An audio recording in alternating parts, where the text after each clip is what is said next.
Hello and thanks for joining us for this weekly Outlook video at xm.com. I'm Maria Bashardis and joining me is Senior Investment Analyst Rafi Boyajan.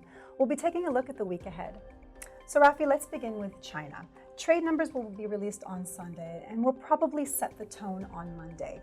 But we also seem to have some progress in the US-China trade talks, which could also impact risk sentiment.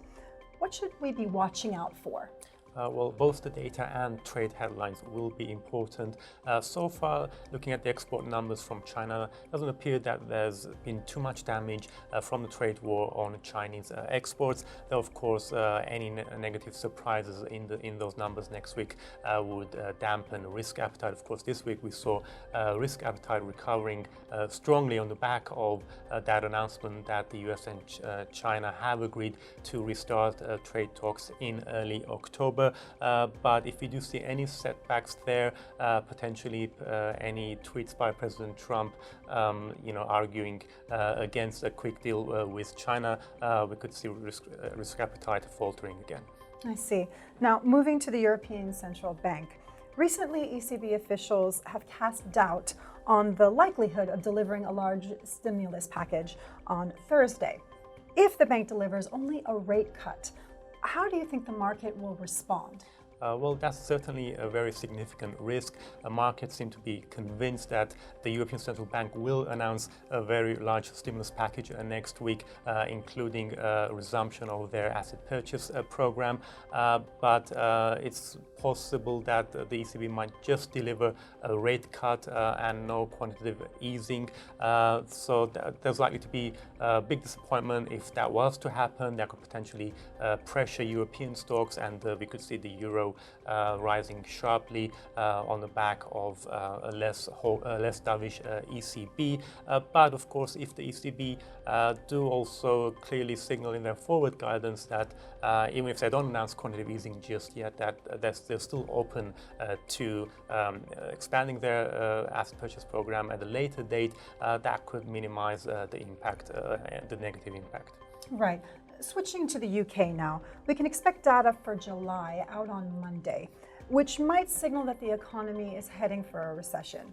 We also have fresh turmoil at Westminster, which seems unlikely to be resolved easily. How would all this influence the pound? Well, we saw the pound recovering very sharply this week as MPs moved to block a no-deal Brexit. So Boris Johnson is trying to call a snap election. The opposition parties are afraid to grant Johnson this request because if there was to be held an election now, Johnson is the favorite to win it. So they want to the opposition wants to make sure that the government first requests an extension to the Brexit deadline, which is on October 31, before approving a snap election. So if opposition parties stay to hold together and they prevent the government from calling snap election, we could see the pound sustaining its strong gains from this week. But it's likely to come under pressure from next week's data. As you said, there's a risk of a recession. And if those numbers next week, we're going to have GDP numbers, industrial production, and employment figures. So if all of those point, they suggest that the UK is already in a technical recession, that's likely to have pressure the pound a little bit. I see. And finally, let's move to the US. We have inflation and retail sales data coming out. What can we expect there? So those data will be the highlight of the US calendar. Next week, of course, the Fed officials will enter their blackout period, and we're not going to be hearing from them until the FOMC meeting on September 17, 18. So those data will be the last major pieces of the puzzle as to what we could expect from the Fed at their September policy meeting.